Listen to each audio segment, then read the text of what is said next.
ആദ്യം ഇതിൻ്റെ ഉള്ളിൽ വെള്ളം മൈക്കേനും അത് ഫുള്ള് ചളിയായിട്ട് ഞാൻ പിന്നെ വാങ്ങിയ മൈക്കയാണത്.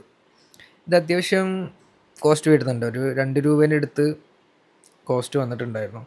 അപ്പോൾ പിന്നെ ഞാൻ ഇതിൻ്റെ മേലുള്ള ഈ ഒരു ചെറിയൊരു ലാമിനേഷൻ ഇളക്കി കളയാൻ നിന്നില്ല. മാക്സിമം അത് കൊളാവുന്നവരെ ഉപയോഗിച്ചു. പക്ഷേ ഇനി ഇത് വെച്ചുകൊണ്ടിരുന്നാൽ ശരിയാവില്ല വെച്ചിട്ട് ഞാനും അമ്മയും കൂടെ ഫുൾ വലിച്ച് കീറി. പക്ഷേ ഇങ്ങനെ ഇത് യൂസ് ചെയ്തിട്ടുണ്ടെങ്കിൽ പഴയ മാതിരി പിന്നെയും ചീത്തയാവും. ഇതിന് മേലെ ഇപ്പോഴും ബ്ലേഡിൻ്റെ വരയും ചെറിയ പാടുകളൊക്കെ വന്ന് തുടങ്ങി. അപ്പോൾ ഇത് പ്രൊട്ടക്റ്റ് ചെയ്യാൻ വേണ്ടിയിട്ട് ഞാൻ ഒയാസിസ്ന്ന് ഒരു പ്ലാസ്റ്റിക്കിൻ്റെ നല്ല കട്ടിയുള്ള ഷീറ്റ് വാങ്ങി. മീറ്ററിന് എത്ര രൂപയാണെന്ന് എനിക്ക് കൃത്യമായിട്ട് ഇപ്പോൾ ഓർമ്മയില്ല. എന്തായാലും ഒരു 150 റേഞ്ചാണ്. ആദ്യം തന്നെ ഞാൻ നല്ല സോപ്പ് വെള്ളമൊക്കെ ഇട്ടിട്ട് നല്ല വൃത്തിക്ക് തുടച്ചു. എല്ലാ പൊടിയും കളയണം നമ്മളിത് വിരിക്കുന്നതിന് മുന്നേ. ഷീറ്റ് അപ്പുറത്ത് റെഡിയാക്കി വെച്ചിട്ടുണ്ട്. തുടച്ചിട്ടൊന്നും എനിക്ക് തൃപ്തി വരുന്നില്ല. ഒരു 2-3 തവണ തുടച്ചു. പിന്നെ ഒരു വലിയൊരു വര ഉണ്ട്. അത് ഞാൻ ബ്ലേഡ് വെച്ചിട്ട് വരച്ചിട്ട് വന്നതാണ്. അതിൻ്റെ അടിയിൽ പോയി.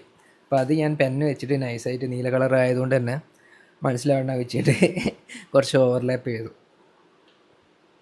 And finally the sheet is here. അത്യാവശ്യം കട്ടിയുള്ള ഷീറ്റാണ്, നമ്മൾ പറഞ്ഞാൽ അനുസരിക്കത്തൊന്നുമില്ല. അപ്പോൾ അത് വലിച്ച് നീട്ടി ആദ്യം മൊത്തത്തിലൊന്ന് ഇട്ടു.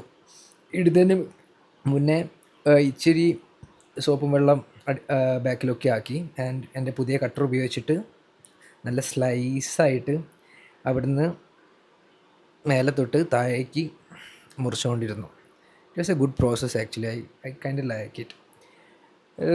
വളരെ പെർഫെക്ഷൻ വേണ്ട ഒരു സാധനമാണ്. ഇത് വീഡിയോ കുറച്ച് ഫാസ്റ്റ് ആക്കിയതാണ്. ഇതിലും മെല്ലിയാണ് ഞാൻ കട്ട് ചെയ്യുന്നത്. ഈ ഒരു കട്ട് ചെയ്തതിന് ശേഷം ഇതിങ്ങനെ പറക്കുന്നൊരു പരിപാടി സോ സൂത്തിങ്. ആൻഡ് നമ്മൾ വൈപ്പർ വെച്ചിട്ട് ഉള്ളിലുള്ള വെള്ളത്തിൻ്റെ ബബിൾസൊക്കെ പോക്കാൻ വേണ്ടിയിട്ട് ഇങ്ങനെ സ്വൈപ്പ് ചെയ്ത് ലാസ്റ്റ് സാധനം സെറ്റാക്കി എടുത്തു. It was A really satisfaction തരുന്നൊരു പരിപാടി. ഞാൻ എൻജോയ് ചെയ്തു അതിൻ്റെ പെർഫെക്ഷൻ എല്ലാ കാര്യവും.